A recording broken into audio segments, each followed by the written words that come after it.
हां, मांडीवर येऊन बसलीस तू. काम नाही करायचं मी का ग शिनू? काम नको करू.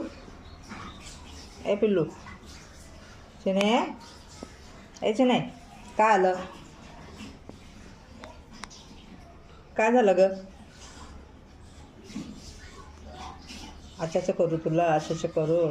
काम कोण करत? काम कोण करत मला सांग जरा. हां, तू करशील का? तुला मांडीवर घेऊन बसल्यावर? हां, उठ चल. उठ उठ उठ. ना म्याव नको करू, उठ चल. तू ना लय अगोचर होत चालले दिवस. शेपटी हलवू नकोस, कळलं ना? शेपटी हलवायची नाही. तर भाई अजून घुसून बसल, पण बसणार. मांडीवरून मी हलणार नाही, आहे ना?